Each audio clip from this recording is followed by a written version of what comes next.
তো হরে কৃষ্ণ ভক্তবৃন্দ, আমি আপনার আবার লাইভে আপনাদের সঙ্গে এসেছি কিছু হরিকথা আলোচনা করার জন্য। আমি আগেও বলেছিলাম, এখন আবার বলছি। হরিকথা আমি কেন আলোচনা করছি না, পরীক্ষিত মহারাজ সুখদেব গোস্বামীকে বলছে কি, হে প্রভু, এই হরিকথা মানুষের গ্লানি কেটে দেয়, গ্লানি নষ্ট করে দেয়, যেটা প্রত্যেক মানুষের জীবনে গ্লানি আছে। তো আমি হরিকথা বলার মাধ্যমে এবং তার সঙ্গে সঙ্গে শ্রবণ করার মাধ্যমে আমার জীবনের গ্লানি কাটতে চাই। তার সঙ্গে সঙ্গে এই হরিকথা আমি অন্য কাউকে শোনানোর মাধ্যমে এই হরিকথা তার যে গ্লানি জীবনে সেটা সরিয়ে দিতে চাইছি। এই কথার মাধ্যমে হবে, আমার শক্তি নেই। তো হরিকথা আমরা একেবারের সঙ্গে আলোচনা করি। তো আমি বলেছিলাম আপনাদেরকে হয়তো কি আমি কিছু গল্প আলোচনা করব। তা আজকেও একটা গল্প, সে গল্পটা হচ্ছে এইরকম, লোভ করতে নেই।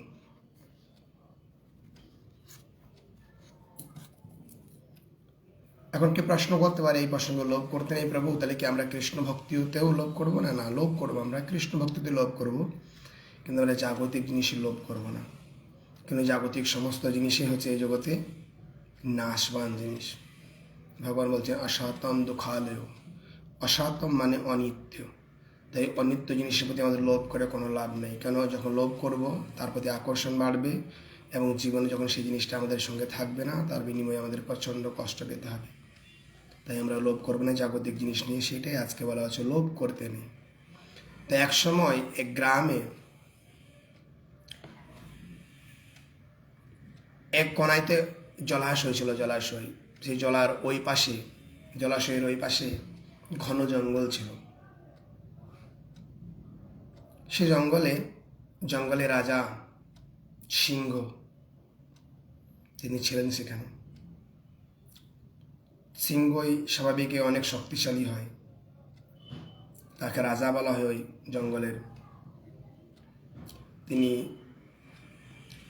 ছোট মোটো জীব না, তিনি বড় বড় জীবদেরকেও তিনি অনায়াসে মেরে ফেলে এবং তার আহার বানিয়ে নেয়। কিন্তু প্রকৃতির নিয়ম অনুযায়ী সকলের ক্ষয় রয়েছে, যেটা কিছুক্ষণ আগে বললাম, অসাতম দুঃখালয়। অসাতম মানে অনিত্য। তো আমাদের জৈবনতা হচ্ছে অনিত্য। জৈবন অবস্থায় আমাদের যেমন শক্তি থাকে, বৃদ্ধ অবস্থায় সেই শক্তি থাকে না, এবং সে সমস্ত কাজও আমরা করে উঠতে পারি না যা জৈবন অবস্থায় করি। তো সেম দশা সেই সিংহর। তিনি যৌবন অবস্থায় যা করেছে, পর্যায়ক্রমে তার বয়স হয়ে গেছে, তিনি বৃদ্ধ অবস্থা প্রাপ্ত হয়েছেন। বৃদ্ধ অবস্থায় তিনি আর কোনো কিছুই করতে পারছে না।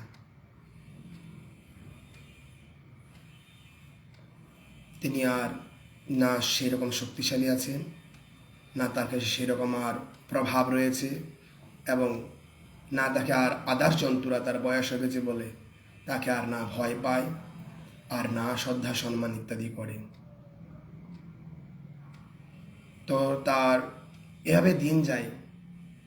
আশাপাশি তার যে পশুরা আসে ছোট ছোট,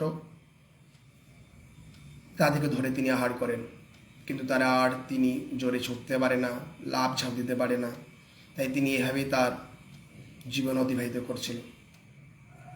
তো এই বৃদ্ধ অবস্থাটা যে কী অবস্থা, এই বৃদ্ধ অবস্থার যে স্থিতি, কী স্থিতি, আমরা শুধু এই বাঘের জীবনে, আমরা মানুষের জীবনেও দেখব। ভক্তিবিনোদ ঠাকুর গানে গেয়েছেন, বার্ধক্যেও এখনও পঞ্চরোগে হতো, কেমনে ভজিব বলো। বার্ধক্য অবস্থা হচ্ছে খুব কষ্টকর। কেন? বৃদ্ধ অবস্থায় আমাদের 5 রকম রোগ চলে আসবে। তখন আমরা চোখ দিয়ে আর ঠিকঠাক দেখতে পাবো না, কান দিয়ে সঠিক আমরা শুনতে পাবো না, আমাদের পায়ের সে আর ক্ষমতা থাকবে না যে হেঁটে আমরা নিজের যে টয়লেট বা পিচ্ছাপ করা বা পায়খানা করা সেখানে আমরা যাব, সেও শক্তি থাকবে না আমাদের। আর যখন আমরা এগুলো করতে পারবো না, তখন আমরা পরিবারের মানুষের জন্য জ্বালাতন হয়ে যাব। যাদের জন্য আমি জীবন দিয়েছিলাম, ছেলে মেয়ে বৌমা নাতি নাতনি, এদের জন্য জ্বালাতন, তারা আমার জন্য জ্বালাতন অনুভব করবে। এক জায়গায় আমরা শুনেছি, বলে বৃদ্ধ হয়ে গেলে বৌমারা বলে কি সবার মৃত্যু হলো, তোর এখনো মৃত্যু নেই, তোর এখনো মৃত্যু হয় না। এবং ছেলে আর কি বলবে, ছেলে হয়ে গেছে চৌরুকা গুলাম, मैं चौरुका गुलाम बन के रहूंगा। नारी विवश नर सकल गसाई नाचे मरकट जैसे नचाয়। কোনো পুরুষ যখন মেয়ের বশবর্তী হয়ে যায় তখন তার আর যে হিত জ্ঞান, সে জ্ঞান থাকে না। সেই তার বাবা যে তাকে সারা জীবন বহন করলেন, সমস্তই তার ইচ্ছা পূর্ণ করলেন, তাকে একটা উপযুক্ত জায়গায় উপদিষ্ট করলেন, সে বাবারও তখন তিনি আর কথা ভাবেন না। তার স্ত্রী বলেছে কি ইনি আমার জন্য জ্বালাতন, আমি এনার সেবা করতে পারছি না, তুমি এনাকে থেকে আমাকে আলাদা করে রাখো। তখন সে বাবাকে অনাথ আশ্রমে দিয়ে দেয়, নাহলে সে আলাদা হয়ে যায়। বৃদ্ধ অবস্থাটা আমাদের এরকম। তাই ভক্তিনাথ ঠাকুর গাইছে, বার্ধক্যে এখনো পঞ্চরোগে হতো কেমনে ভজিব বলো।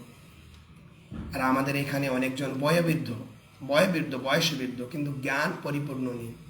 তারা যখন আমাদের এই বাচ্চা শিশুরা ভগবত ভক্তি করে তখন তাদেরকে বলে, আরে তোদের বয়স হয়েছে, তোরা এখন থেকে ভগবত ভক্তি করছিস, একটা বয়স হয়ে যাক তারপরে ভক্তি করবি।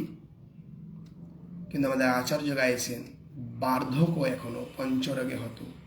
বৃদ্ধ হয়ে গেলে শরীরে যে বিভিন্ন রোগ চলে আসে, সেই রোগের চিন্তা করতে আমাদের সময় চলে যায়, আমরা ভক্তি আর করবো কোথায়। আরেকজন মহাজন প্রহ্লাদ মহারাজ বলছেন কি ভক্তি কখন করতে হয়, কৌমারম আচরো প্রাজ্ঞ ধর্ম ভাগবত নিহিতা।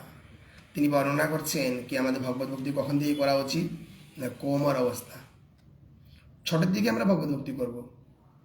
তাহলে কি হবে ভগবত ভক্তি করলে, বলছেন একটা বাচ্চা শিশু, তার মধ্যে সদ্গুণ আর বদগুণ দুটো গুণেই তার মধ্যে বিদ্যমান। এখন কেউ যদি সৎসঙ্গ করে, সৎ কার্যকলাপ করে, তাহলে কি হবে, তার সমস্ত সদ্গুণগুলো প্রকাশিত হবে। কিন্তু কেউ যদি সৎ কাজ না করে তাহলে তার মধ্যে সমস্ত বদগুণগুলো প্রকাশিত হবে। আর এটা আমাদের বলতে হবে না, এটা আমরা নর্মালি যদি আমাদের জীবনটাকে আমরা একটু চোখ খুলে ভাবি বা দর্শন করি, আমাদের অতীতের যে জীবন বা এখন যে জীবন চলছে, তাহলে আমরা দেখতে পারবো কি যেহেতু আমরা ভগবত ভক্তির শিক্ষার দ্বারা বড় হয়নি, আমাদের মা বাবা সেই শিক্ষা দিয়ে আমাদের বড় করেনি, তাই আমাদের এখন কি অবস্থা, আমাদের কি হৃদয়ে সদ্গুণে পরিপূর্ণ নাকি আমাদের হৃদয়ে বদগুণে পরিপূর্ণ, আমরা এটা বুঝতে পারবো। আর এটা আমাদের বুঝতে খুব একটা অসুবিধা হবে না। তাই আমরা তার কথা শুনবো না। কার কথা শুনবো, এই সংসারে মানুষ যদি ঠকতে না চাইতে প্লিজ বি কেয়ারফুল। ভগবান আমাদের জন্য দিয়েছেন জীবের কৃপায় কৈল কৃষ্ণ বেদ পুরাণ, শাস্ত্র দিয়েছে। শাস্ত্র আরেক নাম হচ্ছে অভ্রান্ত। কেউ যখন শাস্ত্রের কথা মতো তার জীবনযাপন করবে তখন কখনো সে ঠকবে না। আর যদি শাস্ত্রের কথা মতো না চলে তাহলে ওই যে বয়োবৃদ্ধ যারা অনেক বয়োজ্যেষ্ঠ সংসারে তারা বলবে, আরে তোরা এখন থেকেই ভক্তি করছিস, সময় আছে পরে করিস, এখন করিস না। আমরা তাদেরকে প্রশ্ন করি, ও দাদু আপনি বলতে পারবেন কি আমি কাল অবধি বেঁচে থাকবো কিনা? যদি আপনি বলতে পারেন, গ্যারান্টি দিতে পারেন, তাহলে আমি ভক্তি ছেড়ে দেবো, পরশু দিন আমি ভক্তি করবো। তখন সে বলে কি না বাবা আমি গ্যারান্টি দিতে পারবো না, আমি বলতে পারবো না।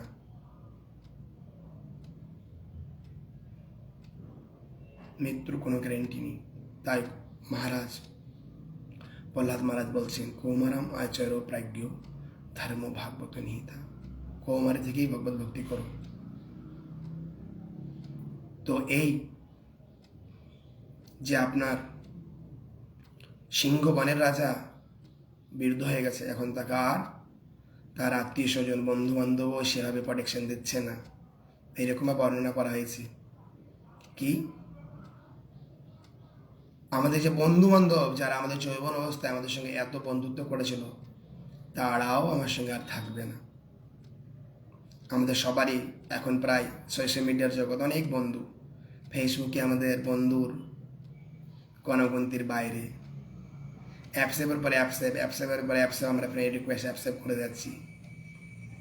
আমাদের কি ফেসবুকের যে কোটা অ্যাপসেপ করার সেটা পরিপূর্ণ হয়ে গেছে, আর অ্যাপসেপ করা যাচ্ছে না।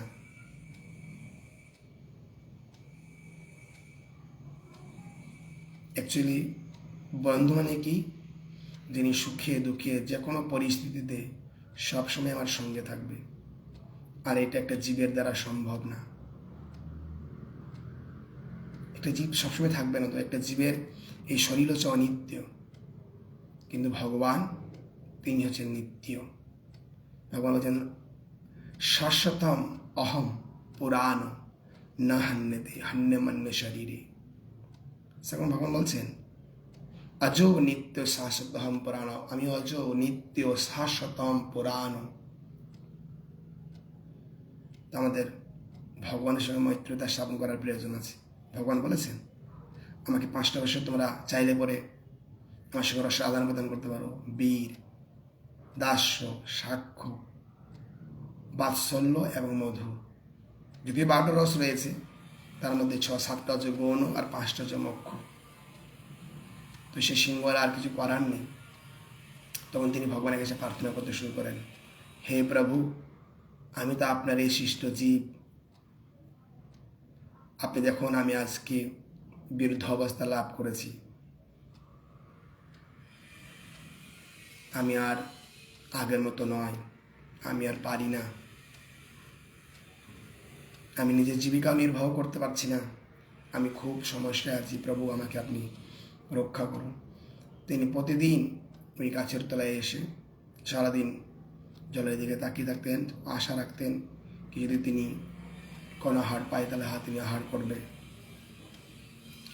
এবং তিনি ভগবানের কাছে প্রার্থনা করতেন, তার সঙ্গে সঙ্গে তিনি তার অতীতের যে যৌবনতা তিনি সে কথা চিন্তা করতেন।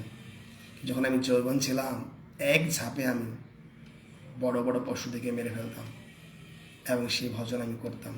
তার সঙ্গে সঙ্গে একদিনে অনেকগুলো, এবং আমি মানুষকেও মেরেছি, অনেক মানুষকে। সে মানুষ মাংস অনেক দিন হয়ে গেল, আমি আর এখন মানুষ মাংস খেতে পাচ্ছি না। কবে দিয়ে সে মানুষ মাংস খাবো, সে মানুষ মাংসের টেস্ট যে কবে আস্বাদন করবো, এরকম চিন্তা করতেন। এবং ভগবানের কাছে প্রতিদিন প্রার্থনা করতেন চোখ বন্ধ করে। একদিন তিনি এভাবে ভগবানের কাছে প্রার্থনা করছেন চোখ বন্ধ করে। যখন তিনি চোখ খুলে দেখেন না একটা সোনার বালা তার চোখের সামনে পড়ে আছে।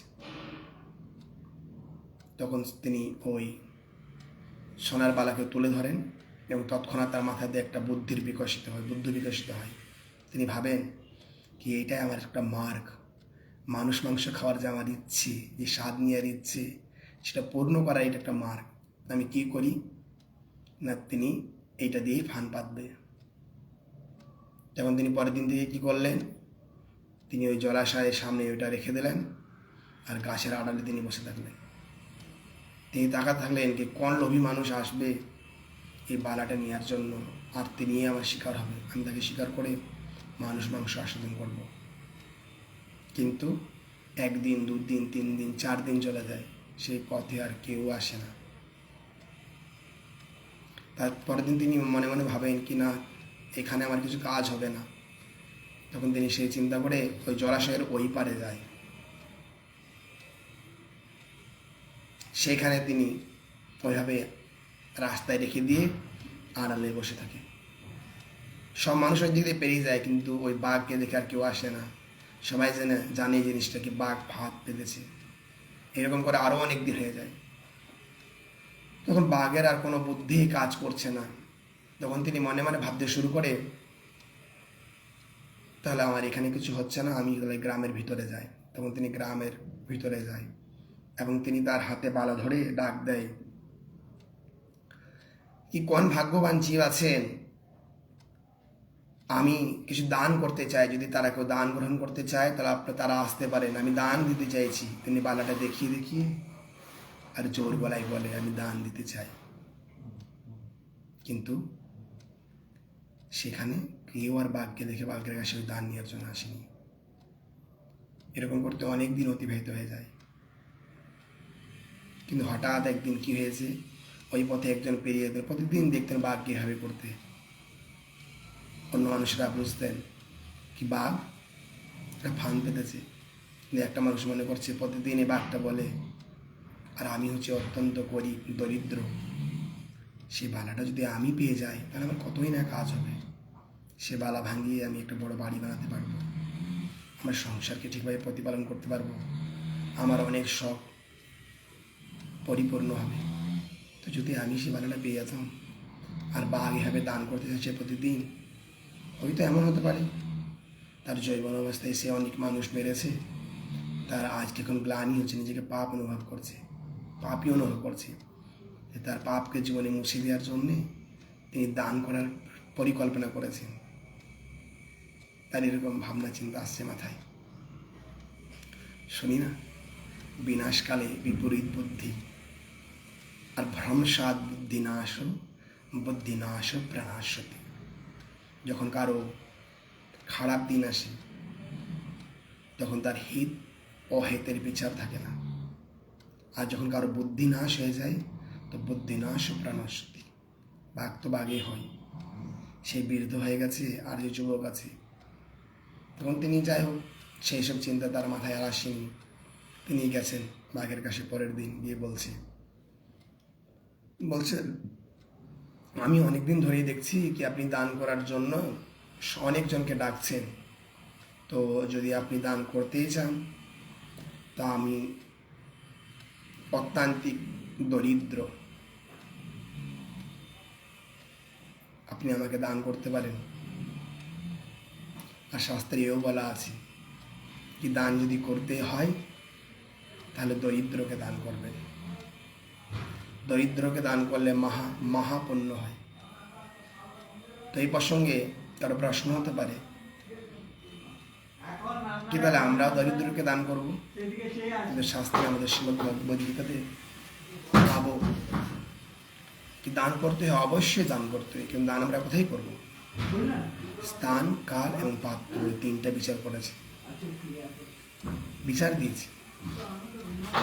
যদি আমরা তা না করি, তা বিচার না করি, তাহলে যে তার ফল আমরা ভালো করতে চাই হিতে বিপরীত হয়ে যাবে। তাই আমাদের জানতে হবে কোথায় দান করতে হবে, কোথায় দান করতে হবে না। তো যেমন বলা হয়েছে, যদি রাস্তায় আমরা যাই, যেতে যেতে অনেক দরিদ্র তারা আমাদের কাছে হাত পেতে বলবে আমাদেরকে কিছু দান দাও। আমরা যারা ভাগবত ভক্তি করছি তাদের ভক্তি করার প্রভাবে হৃদয়ে করুণার উদয় হয়। কারো রাস্তায় পা কাটা, কেউ দেখতে পায় না, কাউ অসহায় দেখে আমাদের স্বাভাবিক দয়া আসবে, আর আমাদের মনে হবে তাদেরকে আমরা কিছু টাকা দিই। কিন্তু মনে রাখবেন, আপনি দান করতে পারেন, কোনো অসুবিধা নেই, কিন্তু সেই মানুষটা সেই টাকা দিয়ে কী করবে আপনি জানেন না। কিন্তু সেই মানুষটা যদি সেই টাকা দিয়ে নেশা করে বা সেই টাকা দিয়ে যদি তিনি মাছ মাংস ডিম ইত্যাদি খায়, তাহলে তার যে পাপ, সেই পাপের ভাগে আপনাকে হতে হবে। শাস্ত্রে বর্ণনা দিয়েছে, শাস্ত্রে বলেছে দান যদি করতে হয় তো তিনটি জিনিস দান করো। সর্বপ্রথম হচ্ছে সেটা হচ্ছে বস্ত্র দান, তাতে স্ত্রী হোক পুরুষ, যাতে তার লাশ ঢাকতে পারে তিনি। দ্বিতীয় নম্বর হচ্ছে অন্নদান, বস্ত্র পেয়ে গেছেন, তারপরে জীবিকা নির্বাহ করার জন্যে তাকে কিছু খাদ্য দান করো। আর তৃতীয় হচ্ছে জ্ঞান দান, কেন খাদ্য দিয়েই জীবন চলবে না, তারপরে জ্ঞান লাগবে, যার দ্বারা তিনি কোনটা সঠিক অসঠিক, কোন পথে যাওয়া উচিত নয়, কোন পথে যেতে হয়, সেটা বিচার করে তিনি যেন তার জীবিকা নির্বাহ করতে পারে, তার জীবনযাত্রা চালাতে পারে। আমরা যদি গরিব দুঃখী মানুষের প্রতি দয়ালু হয়, যারা ভগবত ভক্তি করছি, সাধুগুরু বৈষ্ণব হতে চায় আমরা, তারা দান করবে, তারা এই গরিব দুঃখী মানুষদেরকে প্রসাদ দান করবে।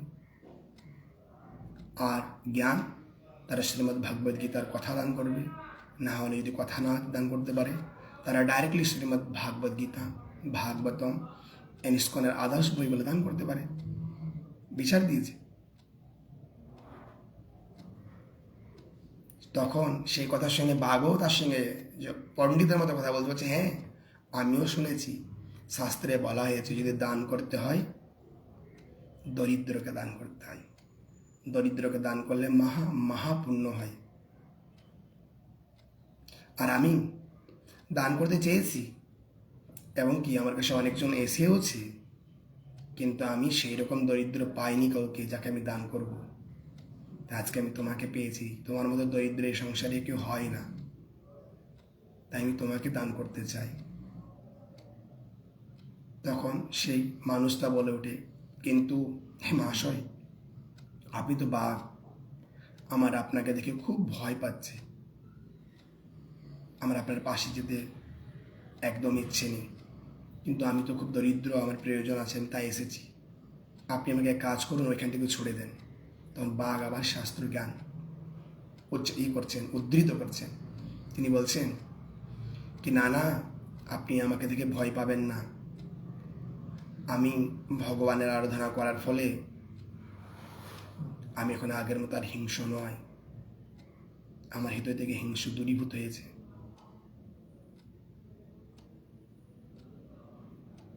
আর ছুঁড়ে কখনো দান করতে নেই, তাই আমি এটা পারছি না, তুমি আমার প্রতি বিশ্বাস করতে পারো, তোমার কোনো অসুবিধা হবে না।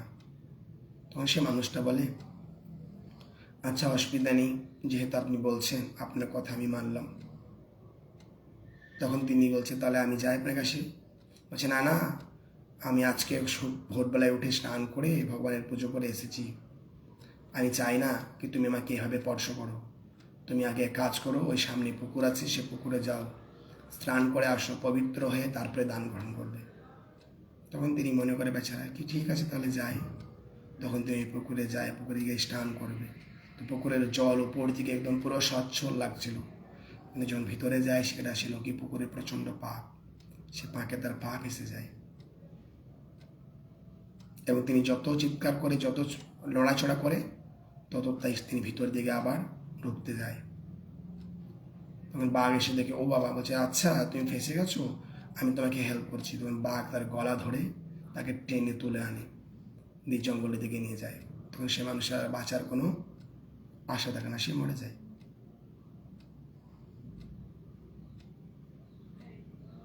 এখান থেকে আমরা শিক্ষা পাই, লোভ করতে নেই, বাঘের নেচা যাবে। আমরা এই সংসারে এসেছি, ভজিবারও তোরে সংসারে আসিনি, এখানে এসে কি আদরেরও ছলে স্বজনেরও কোলে ভুলিলুম প্রভু তোমারে। বলছেন, বিদ্যারও গৌরবে ভূমি দেশে দেশে, এখানে এসেছি, পড়াশোনা করছি, পড়াশোনা করে অনেক বিদ্বান হয়েছি, এখন কি করব, টাকা রোজগার করতে হবে, তাই বিদ্যারও গৌরবে ভূমি দেশে দেশে।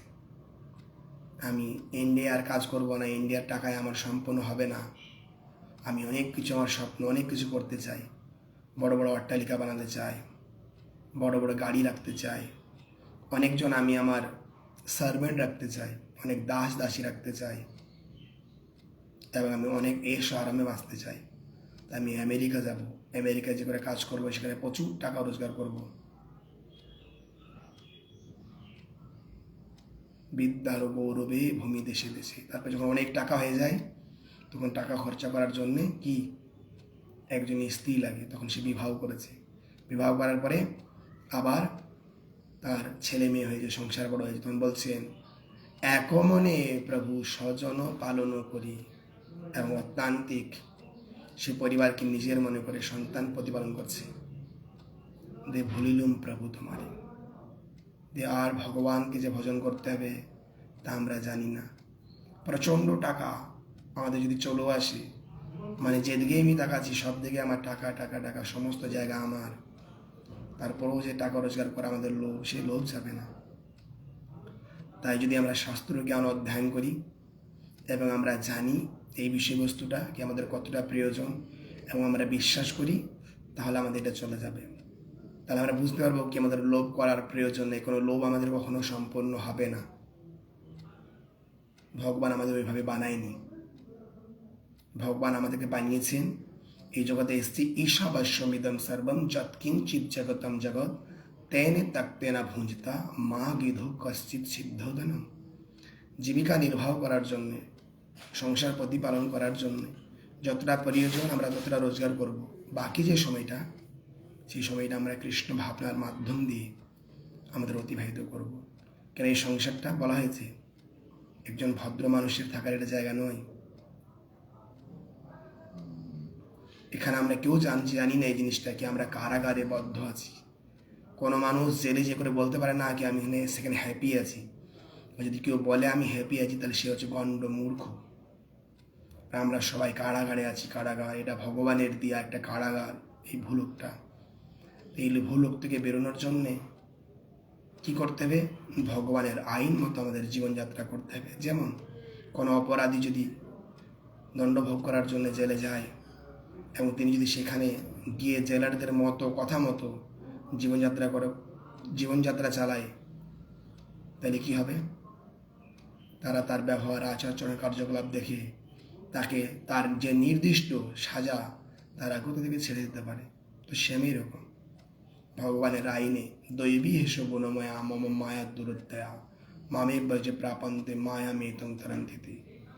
ভগবানের আদ্যাশক্তি মহামায়া, তার তত্ত্বাবধানে এই কারাগার রক্ষিত, তিনি আমাদেরকে শাস্তি দিচ্ছেন। তা আমরাও যদি এই সংসারে থেকে আমরা স্বীকার করি কি আমরা অপরাধী এবং আমরা ভগবানের কথা মতো আইন মতো জীবনযাপন করতে শুরু করি, তাহলে মহামায়া তিনি আমাদেরকে এই সংসার থেকে উদ্ধার করে দেবেন। তখন তিনি আর মহামায়া থাকবে না, যোগমায়া হয়ে যাবে। তখন তিনি আমাদের কৃষ্ণচরণে মতি দেবে।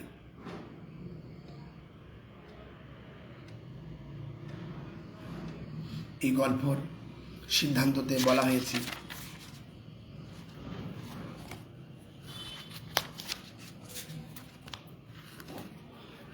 এই গল্পটির থেকে কৃষ্ণ ভাবনামৃতে আলোকে আমরা এই শিক্ষায় প্রাপ্ত হয় যে জীবনে কখনো লোভের বশবর্তী হতে নেই।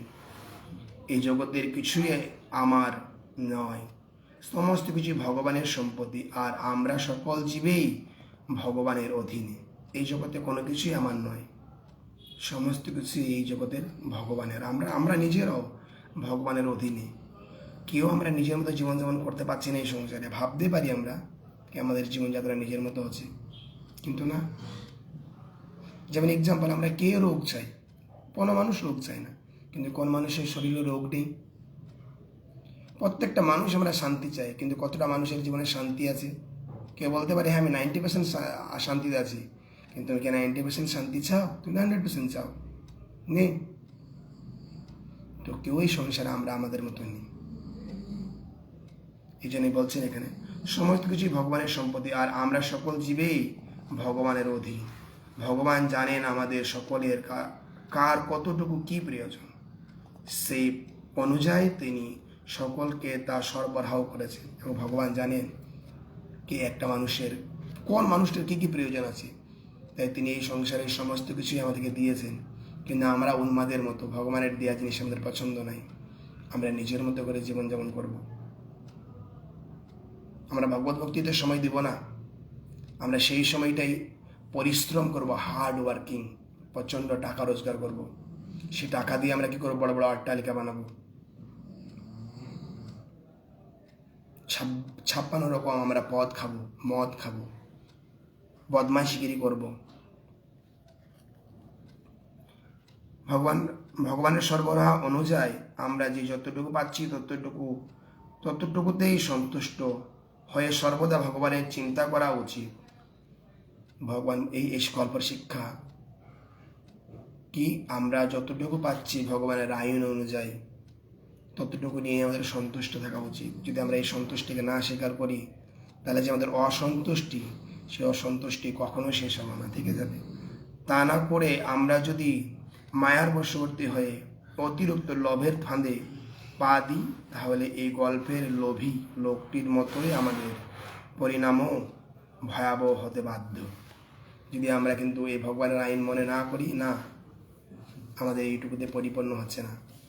লোভ করব, ওই লোভী লোকটার মতো বাঘের কাছে যাব, তা আমরাও যাব মায়ার কাছে।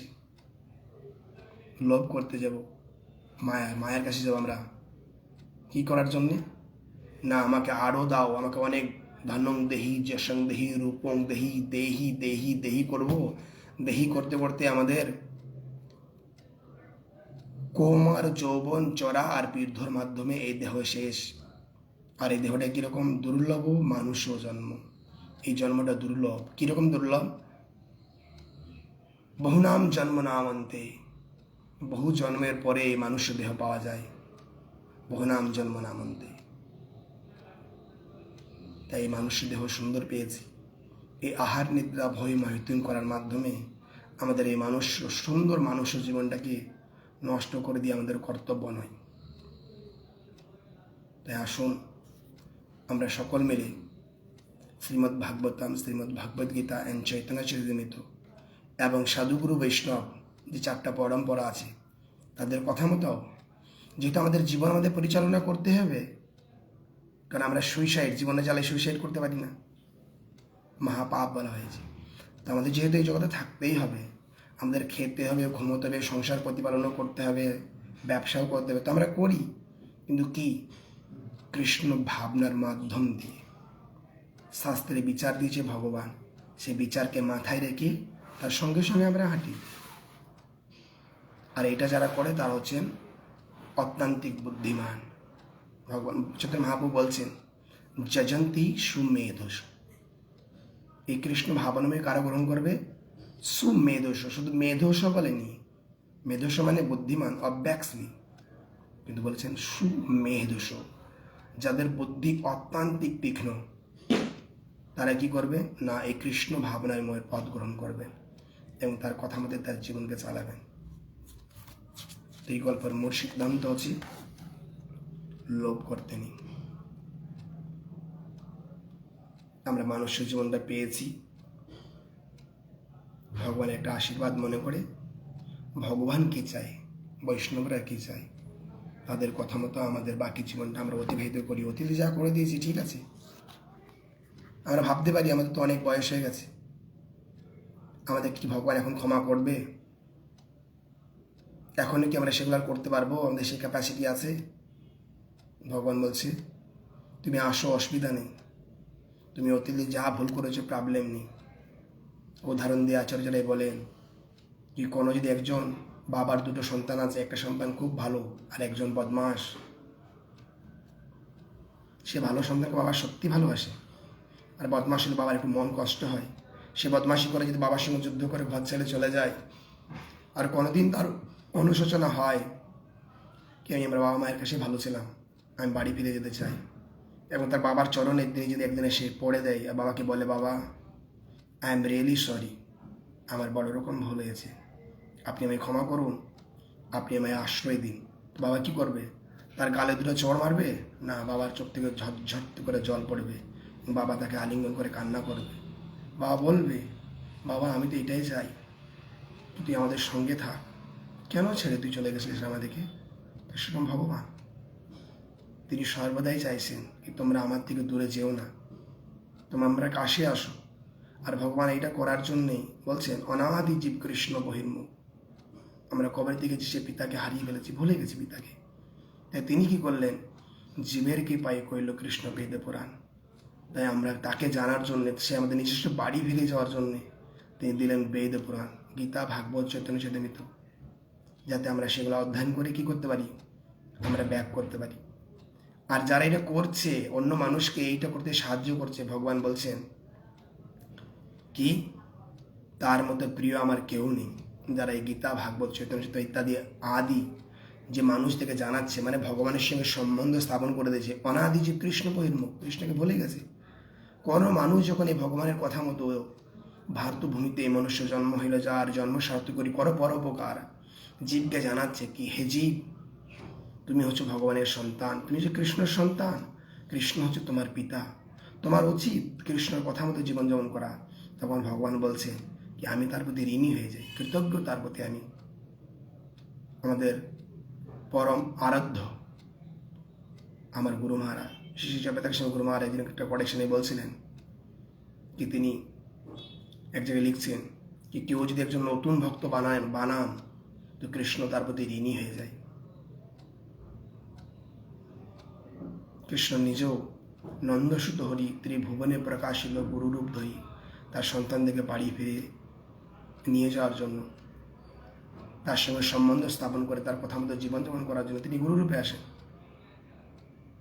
শাস্ত্রগ্রন্থে দিয়েছেন, সেগুলো দিয়ে যেই তিনি থেমে যায়নি,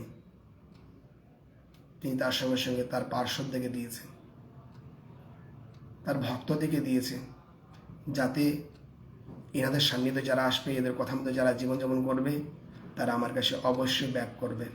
তাই শিল প্রভুপাদ বলেছে কি তোমরা যদি ভগবানের সম্পূর্ণ কথা মতো জীবনযাপন নাও করতে পারো, কিন্তু আমি যে কথা বলে তোমাদের বলেছি তোমরা যদি সেগুলো পালন করো, তো যেহেতু আমি সেই বাড়ির মানুষ, আমি মেন গেট দিয়ে যদি তোমাদেরকে প্রবেশ নাও করাতে পারি, তাহলে ব্যাক গেট দিয়ে আমি তোমাদেরকে প্রবেশ করে দেব। আসলে তিনি পারে। তিনি একজন ভগবানের অত্যন্ত প্রিয় ভক্ত।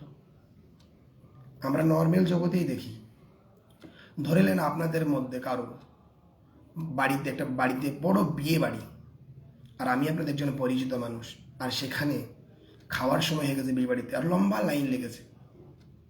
কিন্তু যদি সেখানে আমি যাই, আপনি ওই বাড়ির মালিক, আর আপনি যদি মনে করেন কি এই সমস্ত লাইন থাকা সত্ত্বেও আপনি যদি আমাকে ওইখানে আগে পয়সা পাওয়ার জন্য আমাকে ভিতরে নিয়ে যাবেন, তাহলে কেউ আটকাতে পারবে না। কেন তখন আপনি হচ্ছেন ওই বাড়ির একজন সদস্য বা বাড়ির মালিক, আপনি পারেন এটা। তো শিলা প্রভুপাদ হচ্ছেন বৈকুণ্ঠের বাসিন্দা, ভগবানের অত্যন্তিক প্রিয়। তাই তিনি আমাদেরকে অন্য দরজা দিয়ে বৈকুণ্ঠে প্রবেশ করানো বা গোলক বৃন্দাবনে প্রবেশ করানো, তার জন্য এটা একটা কঠিন কাজ নয়, সরল, অত্যন্ত সহজ কাজ। শিলা প্রভুপাদ নিজেও বলেছেন যে আজকে যে আমি কৃষ্ণ ভাবনময় প্রচার করেছি, এটা আমার কৃতিত্ব নয়, আমার কোনো যোগ্যতা নেই, আমি এটা করতে পারি না। কিন্তু একমাত্র আমার পরমারাধ্য গুরুদেব, তার কথা মতো আমি জীবনযাপন করেছি এবং গেয়েছেন গুরু বুঝাতে। গুরুমুখ পদ্মবাক্য চিত্তেতে করিও অক্ষ, আর না করিহ মনে আশা। আমরা এই গুরুদেবের কথাগুলো পালন করব, গুরুদেবের প্রতি প্রগাঢ় শ্রদ্ধা রাখবো, বিশ্বাস রাখবো, তাহলে অবশ্যই এই দুর্লভ মানুষ জন্ম আমাদের সার্থক হবে। আপনার ভাই কেউ মনে করতে পারে কি মানুষের জন্ম পেয়ে গেছি, তাহলে তোমাদের জীবনটা সার্থক হয়ে গেল। ঠিক আছে, আজকে জৈবনতা আছে, ভোগ করে নি, তারপরে করব। তো এই শ্লোকের পরের প্যারাতেই বললেন, দুর্লভ মানুষ জন্ম দেহিনাম ক্ষণভঙ্গুর।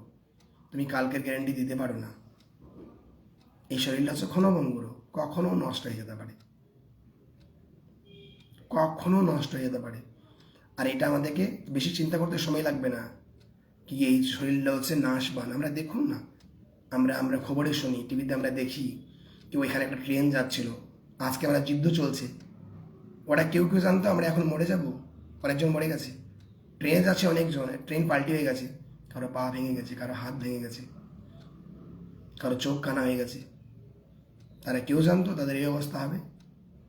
তারা কেউ চেনে কোনো ট্রেনে চেপেছিল না, তাদের হয়ে গেল এটা। কেন? ভগবান আগের থেকে বুঝিয়ে দিয়েছেন, দেহিনাম ক্ষণভঙ্গুর, এই শরীরটা হচ্ছে ক্ষণভঙ্গুর, কখনো নষ্ট হতে পারে। তাই ভগবান বলছে বি কেয়ারফুল, তোমরা যত্নশীল হও। পরে শ্লোকে বললেন কিন্তু ভয় পেও না, এটা ক্ষণভঙ্গুর, তাই তো আপনার ভয় ঢুকে গেল একটা না। ভগবান বলেন ভয় পেও না, তত্রাপি দুর্লভ মান্যি, যদিও ওই শরীরটা নষ্ট হয়ে যাওয়ার জিনিস, তত্রাপি দুর্লভ। কেন দুর্লভ? না যতদিন তোমার শরীরটা নষ্ট হচ্ছে না, ততদিন তুমি ব্যবহার করো কৃষ্ণ ভাবনার মাধ্যম দিয়ে, গুরু বৈষ্ণবদের কথা মতো জীবনযাপন করো, তাহলেই তুমি সিদ্ধি লাভ করবে। কি সিদ্ধি? বৈকুণ্ঠ প্রিয় দর্শন, তুমি ভগবানের ধামে ফিরে যেতে পারবে। সেই জগৎটা কীরকম? ভগবানের ধামটা কীরকম? না তাদ ভাসতে সূর্য, ন শশাঙ্ক না পাবক, তদ গতা নির্বর্তন্তে তদ্ধাম পরমম। সেখানে বলছে সূর্য চন্দ্র বিদ্যুৎ নেই। আপনারা বলতে পারেন আচ্ছা আমাদেরকে এমন জগতে নিয়ে যাচ্ছে যেখানে ঘোর অন্ধকার। না, সেই জগতের ঘোর অন্ধকার না। কেন? এই যে যখন আপনি আপনার স্বরূপে সেখানে যাবেন, তা আপনার শরীর দিকে একটা জ্যোতি বেরোবে, যেই জ্যোতির দ্বারাই সে সংসার কী হবে? আলোকিত। ওইখানে যত জীব আছে তাদের নিজস্ব শরীর দিকেই জ্যোতির্ময়, সেটা অন্ধকার লোক না। সেখানে কীরকম আমরা স্বর্গের কথা শুনেছি, সেখানে কল্পবৃক্ষ আছে, তো সেরকম ওইখানে চিন্তামণি আছে, কল্পবৃক্ষ আছে। আমাদেরকে প্রত্যেকদিন কাজ করায়, জীবিকা নির্বাহ করার জন্য কাজ করতে যেতে হবে না, শুধু কৃষ্ণ সেবা করলেই হবে। শুধু চিন্তা করব আমি এই খাবো, আমি এই করবো, বাস নর্মালি চলে আসবে। ওইখানে সবাই শুধু কৃষ্ণ সেবা করে। বলছে তাদের হাঁটাটা হয় নিত্য, যখন তারা হাঁটে তখন তারা এমন ভঙ্গিমা করে হাঁটে, মনে হয় নিত্য। তারা কথা বললে মনে হয় তারা মধুর সুরে কীর্তন করছে। তাদের এক একজনের সজ্জা হচ্ছে বৈকুণ্ঠের লক্ষ্মীর মতো। এত সুন্দর জীবন আমরা হারিয়ে এই ভূলোকের জীবনটা আমাদের কেমন জীবন দেখুন। প্রেম করে একজন আজকাল মানুষরা বিয়ে করছে, প্রেম তাদের মধ্যে আগে কত সুন্দর বন্ডিং ছিল, কত সুন্দর আন্ডারস্ট্যান্ডিং ছিল, তারপরে বিয়ে করার পরে এক অপরের মতের মেল নেই, বাড়ি ঢুকলেই করতাল বাজে, টাং টাং টাং, স্বামী স্ত্রীর মধ্যে যুদ্ধ। এখানে কত কপটতা। ছেলে মেয়ে আমার মতো না, আমি ছেলে মেয়ের মতো না, ছেলে মেয়ে আমাকে ভালোবাসে না, আমি ছেলে মেয়েকে ভালোবাসতে পারি না, স্বামী ঠিকঠাক আমাকে ভালোবাসে না, আমিও ঠিকঠাক স্বামীকে ভালোবাসতে পারি না, আমার আত্মীয় স্বজন বন্ধু বান্ধবরা আমার সঙ্গে চিটিং করে, আমিও তাদের সঙ্গে চিটিং করি। এই জগৎটা এইরকম। কিন্তু দুঃখ পাওয়ার কিছু নেই, যেহেতু এই জগতে আছি। তাই কী করবো, এই জগতে থেকেই এই সুন্দর মানুষের জন্ম পেয়েছি। এই মানুষের জন্মটাকে কৃষ্ণ ভাবনাময়ের মাধ্যম দিয়ে অতিবাহিত করব। এক জায়গায় বলা হয়েছে, জলে নৌকা থাকে তাতে অসুবিধা নেই, আছে অসুবিধা? যারা নবদ্বীপ, এই মায়াপুর থেকে নবদ্বীপে যান, নৌকায় চেপে যান, তো অসুবিধা আছে? কে যাবি রে ভাই, ভব সিন্ধু পার। নৌকা এই পার থেকে ওই পারে নিয়ে চলে যায়, কিন্তু প্রবলেমটা কোথায় হয়? যদি কোনো কারণবশত জল নৌকাতে চলে আসে, তাহলে কিন্তু নৌকাও ডুবে যাবে, তার সঙ্গে আপনিও ডুবে যাবেন।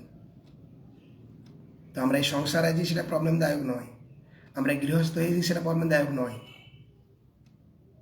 প্রবলেমদায়ক হয়েছে এই সংসারে কেমন করে থাকতে হয় সেটা আমরা জানি না। প্রবলেমদায়ক হচ্ছে আমরা যে সংসারে আছি, সেই সংসারটাকে কেমন করে পরিচালনা করতে আমরা তা জানি না। যদি আমরা সেটা জেনে যাই, তাহলে আমাদের এই সমস্যা থাকবে না। তাই আসুন, আমরা শ্রীমদ্ ভগবদ গীতা, শ্রীমদ্ ভাগবতম, চৈতন্য চৈতন্যের মাধ্যম দিয়ে আমরা জানবো এই জগতে কেমন করে থাকতে হয়, এই সংসারটাকে কেমন করে পরিচালনা করতে হয়। তখন ভগবান এই কথাটা সার্থক হবে কি, স্থানে স্থিতা, তুমি যেখানে আছো সেখানে থেকেই তুমি কৃষ্ণ ভক্তি করতে পারবে, কোনো অসুবিধা হবে না। তো আজকে আমি এখানেই সামান্য হরিকথাকে বিশ্রাম দেব, আবার সময় সুযোগ অনুযায়ী আপনাদের কাছে আসবো। হরে কৃষ্ণ কৃষ্ণ কৃষ্ণ হরে হরে, হরে রাম রাম রাম হরে হরে।